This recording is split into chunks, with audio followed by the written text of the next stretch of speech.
우리 설교 제목을 한번 같이 읽어보실까요?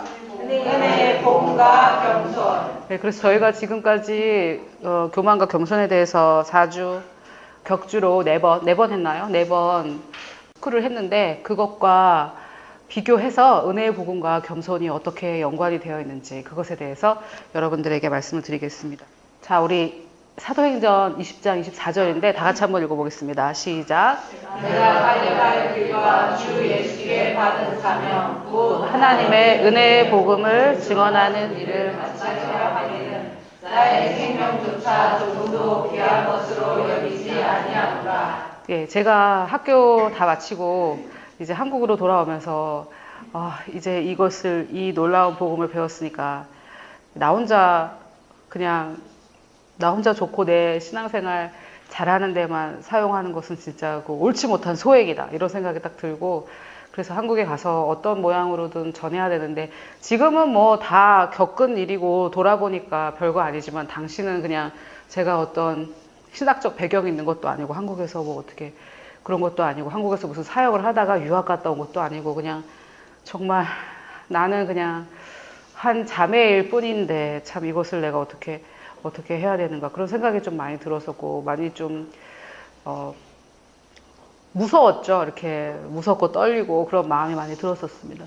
근데 그때 어쨌든 제가 이 말씀을 보면서 이 은혜의 복음, 은혜라는 것은 이상하게 제가 이제 돌아와서 3, 4년 사역을 하면서 더 많이 느낀 거지만 많은 사람들이 은혜를 얘기할 때 본질과 진실을 얘기할 때 핍박을 하거든요. 율법과 뭐 이런 것들 얘기할 때는 핍박을 안 해요. 이단이라고 하지도 않고 이렇게 해야 됩니다. 이렇게 안 하면 하나님께 벌 받습니다.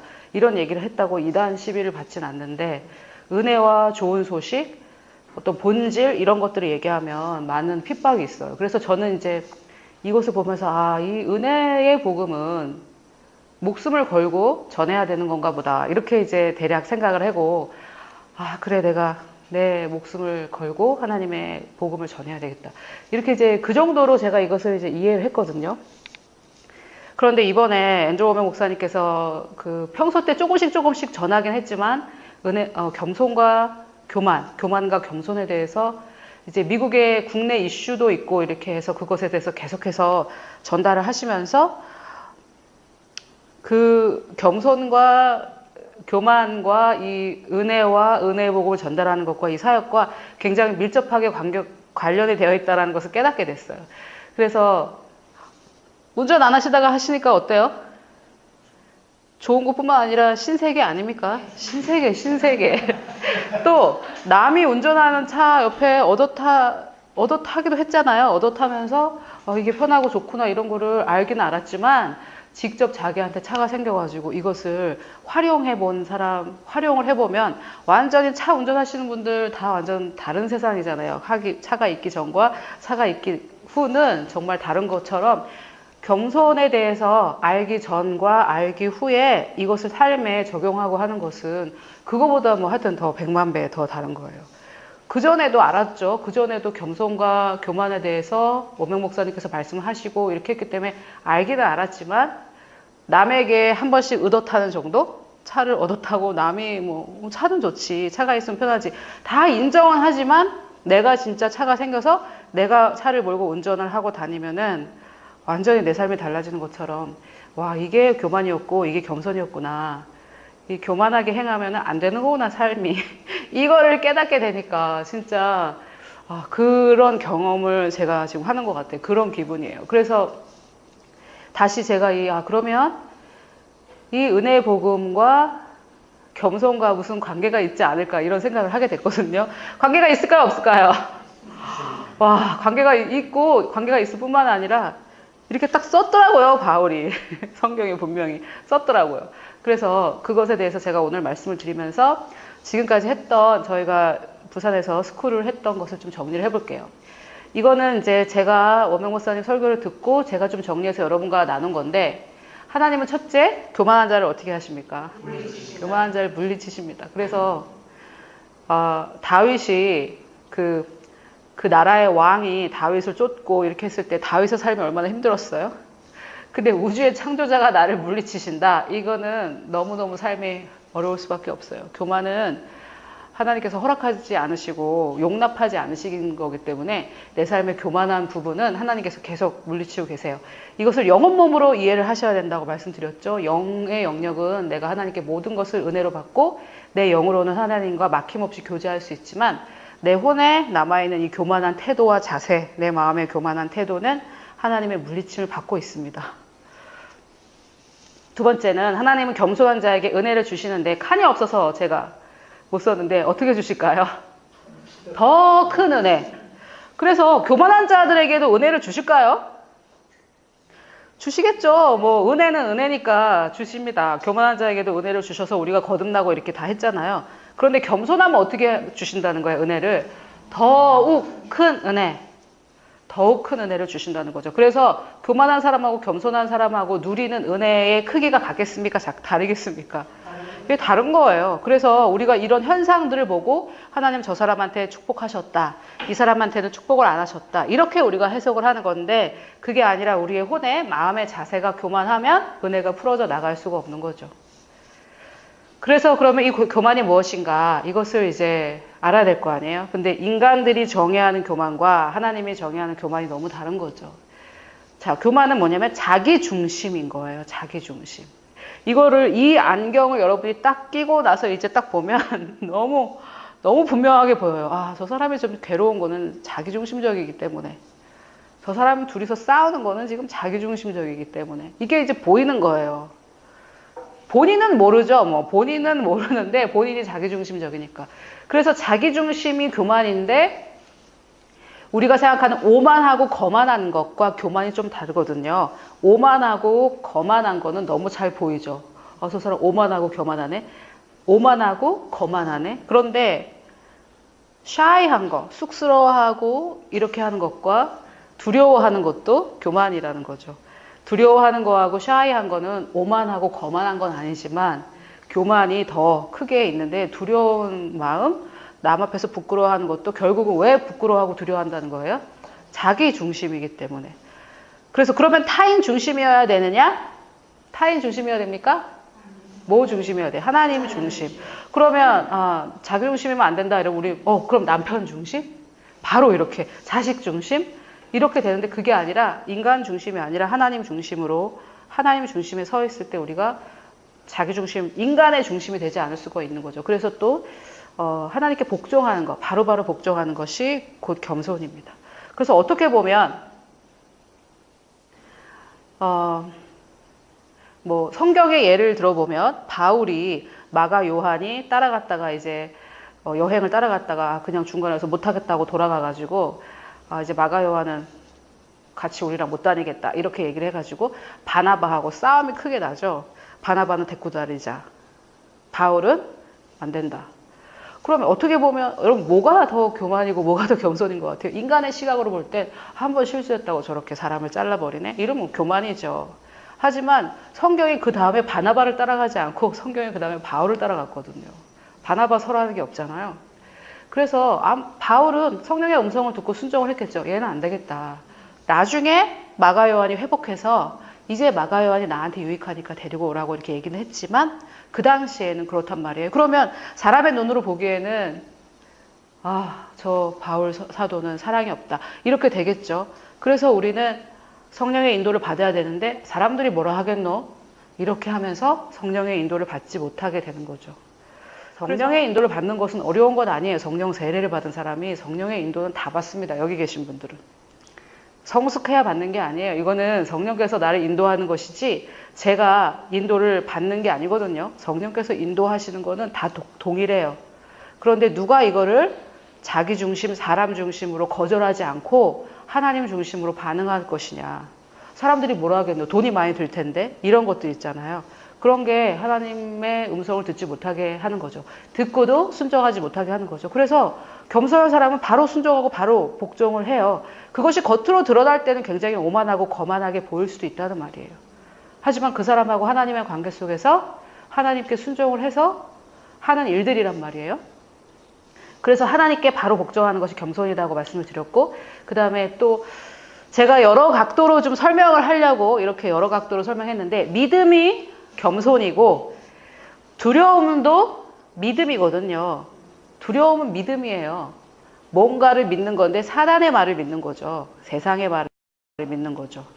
그래서 우리가 가지고 있는 믿음은 문제가 없어요. 뭐를 믿느냐의 문제죠.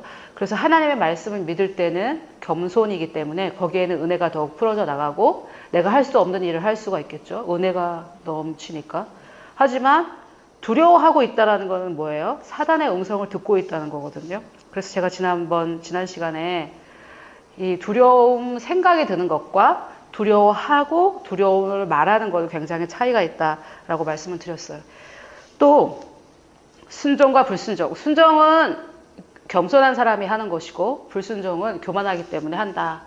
제가 요나서를 가지고 여러분들께 설명을 드렸는데, 물론 여러분 제가 요나와 사울, 다윗, 또 아사왕 이렇게 교만과 겸손을 설명하면서 좀 예를 들었는데, 우리가 그 사람보다 낫다든지 우리에게는 그 사람들이 가지고 있는 약점이 없다든지 그런 말은 아니에요. 하지만 항상 성경 말씀을 볼 때 나도 이런 면이 있어. 이렇게 해서 접근해서는 배울 게 없어요. 나도 사울보다 나은 게 없어. 그렇게 해서 뭘 배워요? 배울 게 없죠. 그러면 너 눈에는 뭐가 있는데 왜 누구를, 그러면 배울 게 없어요. 그래, 내가 무슨 내 주제에 똥 묻은 개가 겨 묻은 개를 뭐라 하노. 이러면 배울 수가 없어요. 그런 마음을 우리가 가지고 있대. 그러면 이제 이 사람들에게는 어떤 면이 잘못됐고 이런 것들을 배워야죠. 그래서 어떻게 볼 때는 뭐 인간적인 모습이다 뭐 이렇게 이해를 할 수 있겠지만 그들의 모습에는 전부 다 교만이었죠. 하나님을 순종하지 않고 자기의 뭐 명예라든지 사람들의 뭐 의견이라든지 이런 것들을 따라갔던 것이죠. 그리고 하나님만 의지하는 것이 겸손이고 그 외의 것을 의지하는 것이 교만이다. 앤드루 워먼 목사님이 이런 얘기를 하시더라고요. 어떤 여자분이 이제 나이가 좀 많으신, 우리나라로 치면 아마 좀 권사님 정도 되는 분이 암에 걸렸는데 자기는 이것이 치유받을 거라고 믿었대요. 그런데 이제 치유가 되지 않아서 워먼 목사님한테 와가지고 얘기를 했더니 이제 뭐라 얘기를 했대요. 그래서 가만히 들어보니까 성령이 뭘 알려주셔가지고 주변에 혹시 당신이 이 암에 걸린 것을 이렇게 좀 치근해하는 사람이 있습니까? 이렇게 물어봤더니 자기 아들이 목사인데 항상 이렇게 치근해한대요. 자기 아들이 목사인데 어머니 하나님께서 치유도 하시지만 안 할 수도 있습니다 하면서 어머니가 암에 걸린 것을 치근해한다는 거예요. 그런데 여러분, 물론 이제 나라마다 문화가 다르지만 정말 앤드루 목사님이 미국 사람들한테 이렇게 설교할 때 그 얘기를 제가 그대로 한국에서 하면 정말 너무 많이 상처받으실 거예요. 그런데 그런 얘기를 할 때 그 미국 사람들은 막 박수를 치거든요. 이제 가면 이제 보겠지만 그 진실을 폭로하면 사람들은 막 박수를 치거든요. 그러면서 앤드루 워먼이 뭐라고 그랬냐면, 당신의 문제를 치근해하는 사람이 주변에 있다면 그 사람은 당신을 죽이는 거라고. 당신의 그 성경적이지 않은 그 상태를 주변에서 그럴 수도 있지 라고 하는 것은 그 사람이 당신을 죽이는 거라고. 그러면서 뭐라는 줄 아세요? 당신을 죽이는 건 당신 아들이라고 그랬다는 거예요. 제가 이렇게 얘기하면 만약에 이 아들이 문제가 있는데 아들아 난 널 이해한다 이러면 이 아들은 전도사님 기도 좀. 제가 성령의 지식의 말씀으로 이렇게 했는데 네 엄마가 널 죽이고 있다 이런 이제 이런 그래도 성령께서 저에게 그렇게 감동을 주시면 저는 그 얘기를 하는 게 겸손인 거예요. 하나님께 복종하는 거니까. 사람들은 싫어해요. 왜 싫어하는지 이제 제가 알려드리겠습니다. 그래서 이제 이 여자가 워맥 목사님 말씀이 맞다, 동의한다 하고 해가지고 그거를 내가 거절하겠다 이렇게 해서 그 측은함을 계속 받으면 위로가 되죠. 그걸 이제 거절하겠다 하고 치유가 됐을까요? 안 됐을까요? 바로 된 거예요. 암 4기였는데 싹 나았어요. 싹 나왔어요. 그런데 그 집에 이제 이제 자녀가 여러 명이 있었는데 나중에 몇 년 뒤에 이게 재발해가지고 돌아가신 거예요, 결국은. 그래서 그 집 아들이, 목사 아들 말고 다른 아들이 하나님한테 화가 난 거예요. 어떻게 치유했다가 다시 뺏어가 이런 식으로. 그래서 그 가족의 딸이 워맥 목사님을 찾아왔어요. 어떻게 이해해야 되냐. 그래서 워맥 목사님이 그때 있었던 얘기를 해줬대요. 이래 해서 이런 거다 이랬더니 이 딸이 맞다면서 맞다고 지금 나왔는데도 계속 사람들이 주변에서 뭐 받아봐라 방사선 받아봐라 계속 그렇게 얘기했고 어머니도 그거랑 더 이상 싸우고 싶지가 않다 이렇게 얘기를 했다는 거예요. 더 이상 싸우고 싶지 않고 나는 그냥 주님 곁에 갈란다. 주님 곁에 가는 게 잘못은 아니죠. 그래서 그렇게 그래서 갔대요. 그러면 여러분 이런 사건을 통해서 우리가 정말 오직 믿기만 해라. 예수님께서 믿기만 해라. 그런데 예수님께서 너는 안 믿어도 돼. 내가 예수 아니냐. 창조주 예수가 못할 일이 뭐가 있어. 너의 믿음은 없어도 돼. 내가 그냥 손 한번 이렇게 나라히 치유받아라 이러면 다 낫는 거야. 이렇게 하셔야 되는데 예수님께서 의심하지 마라. 믿기만 해라. 그 동네에서는 사람들이 의심해서 예수께서 치유하지 못하셨다. 큰일을 행하지 못하셨다. 이런 말씀을 하신단 말이에요. 그래서 우리가 어떻게 반응하는지는 굉장히 중요해요. 우리가 어떻게 말씀에 반응하는지. 그래서 또 제가 얘기한 거 아닙니다. 앤드루 워메 목사님이 한 얘기인데 이 얘기를 하니까 사람들이 막 박수를 쳤는데요. 앤드루 워메 목사님이 뭐라고 그러냐면 그러므로 모이 쫓는 닭 주변에 가지 마라. 땅만 바라보고 모이만 쫓는 닭 주변에서 그들과 놀면 독수리처럼 창공을 나를 수가 없다. 그랬더니 와 할렐루야 막 이랬는데 제가 만약에 여러분 그 모이 쫓는 닭에게 가지 마십시오. 그 사람들하고 계속 얘기하고 그 사람들하고 계속 교제하면 결국 당신도 모이 쫓는 닭처럼 됩니다. 이러면 우리 보고 닭이라고 했다고 우리는 이렇게 하는데 이게 제가 생각할 때 물론 국민의 어떤 정서나 이런 것도 있을 수 있겠죠. 그 사람들은 이렇게 막 말하자면 우리나라 표현으로 친한 설교를 하면 막 박수 쳐요. 진리가 확 드러나는 거에 대해서. 근데 우리는 막 살얼음판을 걷는 것처럼 설교를 해야 되니까 삐지지 않을까. 근데 그런 게 아니에요. 왜냐하면 더 중요한 건 제가 생각할 때 진짜 그리스도 안에서 나의 정체성을 알기 때문에 그것을 가로막는 이 거짓들이 드러나는 걸 기뻐하는 거죠. 그래서 정말 하나님만을 의지해야 되는데 여러 가지 다른 거, 의학이나 여러 가지 이런 것들을 의지하는 것은 교만이라는 거예요. 그렇게 다른 것을 의지하는 동안은 더 많은 은혜가 풀어져 나가지 않습니다. 요거는 오명 목사님이 6주 동안 교만과 겸손에 대해서 설교하시고 정의하신 거거든요. 제가 요거를 조금 우리가 이해하기 쉽게 바꿨는데 한번 말씀드려볼게요. 첫째는 누구만을 의지해요? 하나님만. 아까 그거랑 똑같은 거죠. 다른 어떤 것을 의지하지 않고 하나님만 의지합니다. 돈, 의학. 그러니까 우리의 문제가 건강, 재정, 인간관계 문제니까 하나님만 의지해야 되는데 돈을 의지한다든지 의학을 의지한다든지 인간관계에 있어서 내가 어떻게 이렇게 주물러가지고 이런 거 있죠. 상사를 어떻게 이렇게 내가 아부를 해가지고 이 사람을 어떻게 주물러가지고 이렇게 해가지고 내가 다 이 상황을 주물러서 어떻게 해보려는 이것도 하나님을 의지하는 게 아니죠. 지금 당장은 다 내 주변에서 떠나는 것 같아도 나는 하나님 앞에 순종했다면 부족하지만 순종했다면 하나님께서 다 회복시키시는 것이고 다윗을 보세요.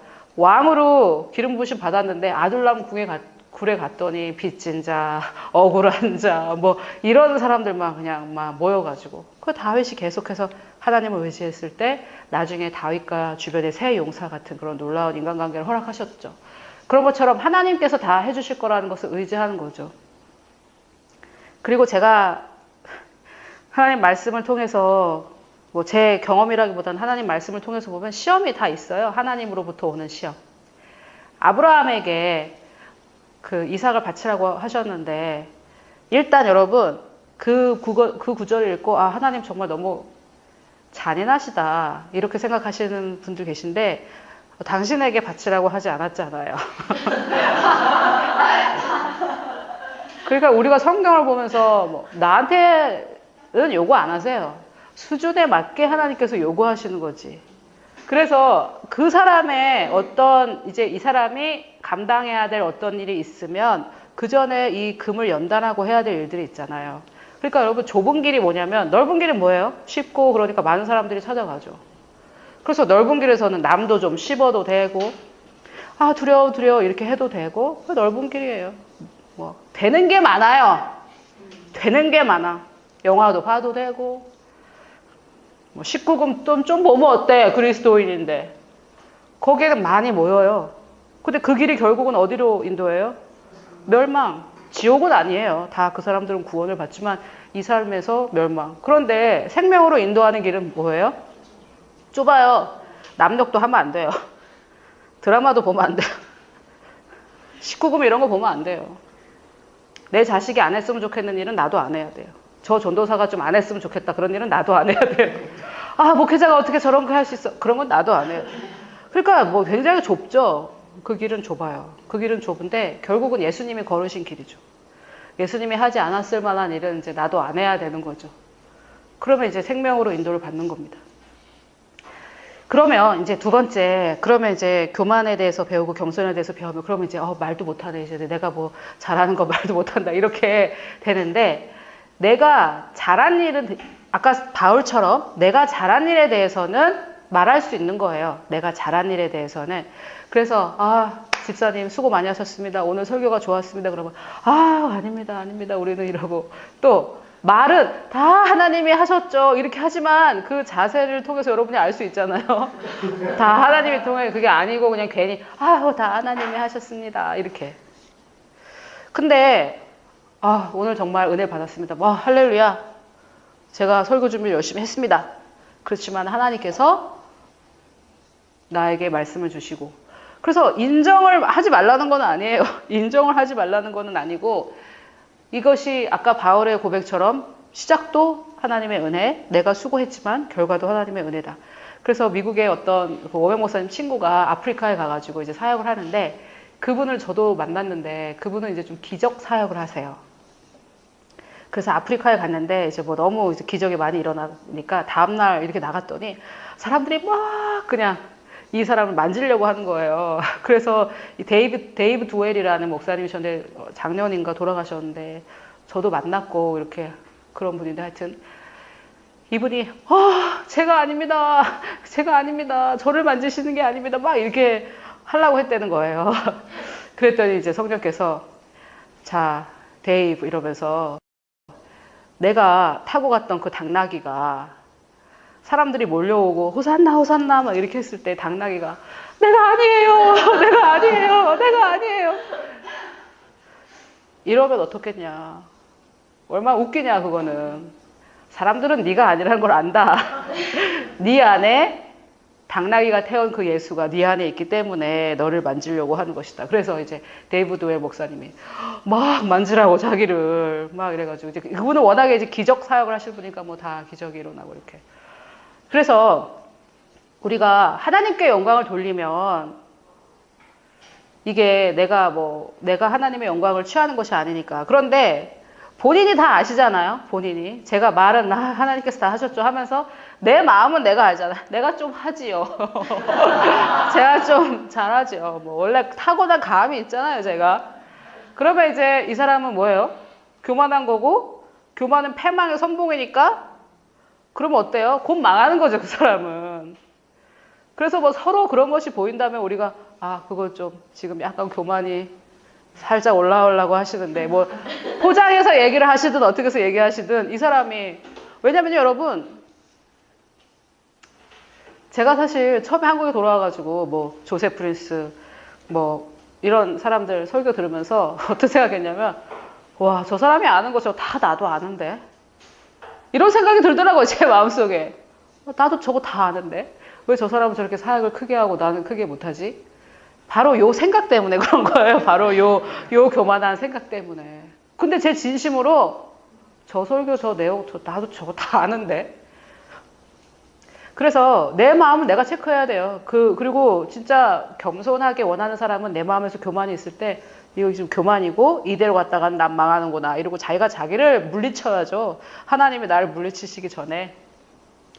그런데 세상은 이 교만을 이제 막 칭찬하거든요. 세상은 칭찬하기 때문에 우리가 잘 구분할 수는 없어요. 그래서 어쨌든 좋은 일이 있었던 거에 대해서는 하나님께 영광을 돌리는 거예요. 그래서 제가 아까 우리가 지금까지 이런 일을 했고 이런 것들은 다 하나님께서 도와주셨습니다. 이렇게 해서 우리가 이것을 기념하는 것은 좋은 거예요. 좋은 일이 일어나는데 말도 안 하면 어쩔 수가 없잖아요. 그런데 좋은 일에 대해서 다른 사람의 하나님께서 일어나는 좋은 일에 대해서 우리가 같이 기뻐하는 거. 여러분, 또 제가 이거는 여담입니다만 항상 기뻐할 수 있는 비결이 하나 있어요. 물론 십자가와 부활에 대해서 항상 기뻐할 수 있죠. 내가 천국 가니까 이 땅에서는 뭐 감옥에 갇혀 있어도 기뻐할 수 있죠. 그런데 정말 기뻐할 수 있는, 진짜 감정적으로 기쁠 수 있는 게 뭐냐면 내가 원하는 것을 남이 얻었을 때 그걸 기뻐하면 됩니다. 앤드루 워먼 목사님이 처음에 5년인가 뭐 이렇게 사역이 거의 5년 동안 교회에 제일 많이 왔을 때 12명이라고 그랬죠. 보통 7, 8명.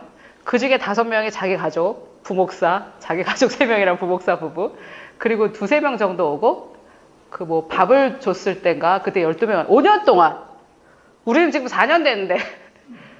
근데 그때 낙심하지 않고 이분이 굉장히 기뻤대요. 왜냐면 다른 사람들의 사역을 보면서 뭐 케네트 헤이긴 이런 사람들 사역을 보면서 와, 하나님께서 일하시고 계시는구나, 하나님의 나라가 임하고 있구나 해서 너무 기뻤대요.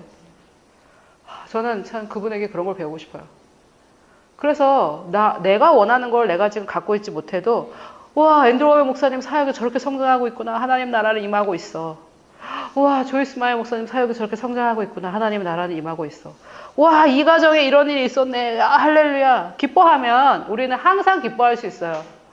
나는 왜 안 돼? 그게 자기 중심이에요. 아, 왜 내가 아는 거하고 조세프 프리스 목사님과 아는 게 똑같은데 왜?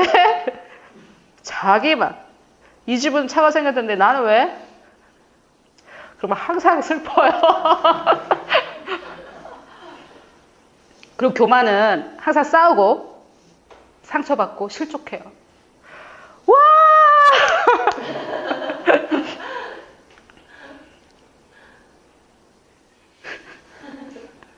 성경 구절이 다 있는데 교만해서 싸우는 거예요.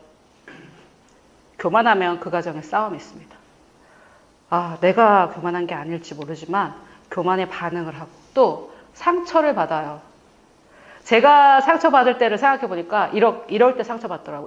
이래서 상처받더라고요. 어떻게 나한테 이럴 수 있어? 이렇게. 근데 저 사람이 와가지고 아, 내 남편이 나한테 이렇게 했어 이러면은 나는 상처 안 받죠. 나는 상처 안 받죠. 왜요? 나한테 한 게 아니잖아요. 나한테 한 게 아니고 저 사람한테 했으니까 누가 상처받아요? 저 사람이 상처받죠. 나는 안 받을 수 있잖아요. 근데 그 일을 내 남편이 나한테 하면 상처를 받죠? 왜요? 나한테 했으니까. 어떻게 나한테 그럴 수 있어? 그래서 상처를 받는 거예요. 안 받을 수도 있어요. 이 사람이 하는 행동인데 다른 집 남편이라고 생각하면 상처를 안 받을 수 있는 거죠. 그래서 교만하면 상처 받아요. 많이 받아요. 남들이 안 받을 만한 것도 다 하나도 안 빼놓고 받아요. 실족 비슷한 건데 실족도 교만해서 해요. 넘어지는 거죠. 어떻게 이럴 수 있어? 어떻게 너무 장애물이 많은 거예요, 세상에. 그래서 이거를 안 할 수 있어요, 겸손하면. 아멘이 하나도 안 나오고 계시네요. 싸우지도 않을 수 있고 상처도 안 받을 수 있고 실족하지도 않을 수도 있어요. 예수님이 그렇게 하셨잖아요. 그리고 우리 영이 예수님의 정체성이라고 막 그동안 선포했는데 그렇게 살 수 있죠. 네 번째는 말씀을 그대로 믿습니다. 말씀을. 자, 그래서 네 번째에 대해서 좀 설명하자면 지금 저희가 계속해서 봤던 말씀인데요. 야고보 사도와 베드로 사도가 이렇게 얘기했고 그것이 어디에서 인용된 건지 한번 세 구절을 여러분들이 같이 한번 읽어보겠습니다. 시작. 그러나 더욱 큰 은혜를 주시나니 그러므로 일렀으되 하나님이 교만한 자를 물리치시고 겸손한 자에게 은혜를 주시라 하였느니라. 젊은 자들아 이와 같이 장로들에게 순종하고 다 서로 겸손으로 허리를 굽히라. 하나님은 교만한 자를 대적하시되 겸손한 자들에게는 은혜를 주시느니라. 여기서 장로는 지금 장로님들이 아니고 교회 리더들이에요. 나중에 나오니까 좀 더 설명을 드릴게요. 이것은 여기에서 이 두 사도가 잠언의 말씀을 인용한 것입니다. 시작. 진실로 그는 교만한 자를 비우시며 겸손한 자에게 은혜를 베푸시나니. 예, 그래서 구약에 한 구절이 있었고 신약에 두 구절이 있었기 때문에 두 구절이 서로 동의를 해서 우리에게 증거하고 있는 구절입니다. 자, 그래서 누구에게나 필요한 것은 뭡니까? 성숙한 사람이든 아니든 요나에게도 은혜가 필요했던 거고 나에게도 필요한 겁니다. 사울에게도 은혜가 필요한 거고 나에게도 은혜가 필요하고요. 누구에게나 필요해요. 나는 이제 조금 영업 몸도 알고 했으니까 은혜는 좀 덜 필요하다. 이렇게 생각하는 순간 은혜에서 떨어지는 거거든요. 누구나 다 은혜가 필요해요. 죄인도 은혜가 필요하고 의인도 은혜가 필요합니다. 자, 그렇다면 이 은혜는 우리는 어떻게 받느냐? 은혜를 받아야 될 거 아니에요? 은혜가 필요하니까. 지금 내가 필요한 건 은혜예요. 근데 저 사람한테 지금 은혜가 억수로 필요한 것 같은데 나는 아직 은혜가 그렇게까지 필요하진 않아. 요게 교만이라고요. 요게. 은혜에서 떨어진 거예요. 그래서 우리는 다 동일하게 은혜가 필요한데 이걸 어떻게 받느냐? 은혜를 어떻게 받느냐? 은혜를 받으시길 원하시죠? 은혜를 받아야 돼요. 로마서 5장 1절 킹제임스 음정으로 제가 좀 준비했는데요. 그러므로 우리가 믿음으로 무엇으로? 믿음으로 의롭게 되어 우리 주 예수 그리스도를 통해 하나님과 화평을 누리는도다. 또 우리가 그분을 통해, 그분이 누굽니까? 예수 그리스도를 통해 지금 서 있는, 어디에 서 있어요? 은혜. 내가 지금 은혜에 서 있어야 된다는 거예요. 은혜. 율법에 서 있으면 안 돼요. 은혜. 은혜에 서 있는데 이 은혜 안에 어떻게 들어왔습니까? 믿음으로 들어갔다는 거예요. 그래서 은혜라는 어떤 장소가 있다면, 공원이 있다면 거기에 들어가는 입장료가 뭐예요? 믿음. 표 주세요 할 때 뭘 줘야 돼요? 신앙생활 30년이요. 이런 거 안 된단 말이에요. 믿음을 줘야 돼요. 그래서 믿음으로 은혜 안에 들어가요. 자, 그러면은 은혜에 들어갔는데 사람들이 이제 은혜 이렇게 얘기하는데 진짜 은혜 받았다는 증거는 무엇이냐? 내가 은혜를 정말 받았구나. 이걸 알려면 이걸 보시면 돼요. 구원을 가져다 주시는 하나님의 은혜가 모든 사람들에게 나타났어요. 한 명도 빠짐없이 모든 사람들에게 나타났는데 그 은혜가 우리를 가르치시되 경건치 아니한 것과 세상에 속한 정욕들을 우리가 어떻게 하게 해줘요? 내가 은혜를 많이 받으면 은혜가 죄가 더한 곳에 은혜가 더하기 때문에 죄에 더 거하는 것이 아니라 내가 은혜를 받으면 받을수록 내 삶의 죄를 싫어하게 된단 말이에요. 그래서 좁은 길이 나쁜 게 아니에요. 넓은 길은 죄를 허락하는 길이에요. 그래서 은혜를 알면 알수록 내 삶에 죄가 없어져요. 옛날에는 그냥 막 거짓말하고 이렇게 해서 아무렇지도 않았는데 은혜를 많이 받다 보니까 이제 거짓말할 때 내가 불편한 거죠. 그래서 안 하게 되고 또 이 현 사상에서 무슨 정신? 낡은 정신. 겸손과 우리가 교만을 배웠는데 교만한 사람들이 결국은 정신이 어떻게 되던가요? 자꾸 미치죠. 사울도 미치고 교만하다 보면은 결국 미쳐요. 그런데 겸손하다 보면 어떻게 해요? 점점점 맑은 정신을 가지고 눈이 밝아지고 뚜렷해져요. 그래서 의롭게 하나님의 뜻대로 살길 원해요. 은혜를 받으면 받을수록. 또 제가 이거는 그동안 인용을 안 했었는데 여러분 한번 같이 읽어보시죠. 시작. 저 복된 소망과 위대하신 하나님이고 우리의 구원자 예수 그리스도의 영광스러운 나타나심을 기다리게 하셨느니라. 네, 그래서 주님이 오실 것을 기다려요. 은혜를 받으면 받을수록. 첫째는 거룩해지고 주님을 기다려요. 좀 늦게 오셨으면 좋겠다. 이런 생각이 들지 않아요. 주님 좀 늦게 오셨으면 좋겠다. 내가 아직 은혜 받지 못하고 있다는 뜻이에요. 그래서 거룩한 삶을 살지 않는 사람들은 주님이 오시길 바라지 않죠. 좀 자기가 뭐 좀 술도 끊고 담배도 좀 끊고 이래야지 주님이 오시길 바라지. 술 먹고 담배 피우고 막 이러고 있는데 내가 술자리에 있는데 주님 오시면 어떻게 하시겠어요? 이 놀라운 역사적인 순간에 난 술자리에서 괜찮습니다. 집사님 힘내세요. 막 이러고. 그래서 은혜를 받으면 거룩하게 돼요. 내가 점점 거룩해지고 주님을 기다려요. 그래서 제가 지금 말씀을 그대로 믿는다. 이것을 좀 설명해 드리려고 하는데 첫 번째, 말씀을 그대로 믿는데 무엇을 믿습니까? 은혜 받는 것을 믿는 거예요. 우리가 믿습니다 이렇게 하는데 뭘 믿냐고요? 내 힘으로 돌파할 것을? 하나님을 의지하지 않고 딴 것들을 의지하는데 이것이 역사할 것을? 은혜 받을 것을 믿는 거예요. 그럼 어떻게 은혜를 받습니까? 믿음으로 은혜를 받아요. 뭘 믿어요? 은혜를 믿는 거예요. 은혜를. 내가 은혜를 받을 수 있다라는 것을 믿음으로 은혜를 받는 거예요. 이해가 되세요? 믿습니다. 뭘 믿어요? 은혜를 믿는 거죠. 은혜를 믿는 거예요. 내가 은혜를 받을 수 있다는 것을. 자격이 없이 거저 이 은혜를 받을 수 있다는 것을 믿는 거예요. 그래서 뭘 믿음으로 은혜를 받는다고요? 은혜 받을 것을. 우리가 믿는 건 그거예요. 맨날 믿습니다 했는데 뭘 믿는다는 거예요? 은혜 받는 자는 거룩하고 마라나타를 해요. 주여서 어서 오시옵소서. 은혜를 받으면 받을수록 이거예요. 그래서 이 중에 하나만, 뭐 거룩하기만 하고 주님 나중에 오세요. 이것도 아니고 거룩하진 않고 주님 오세요. 이거 둘 다 뭐 같이 되지가 않겠죠.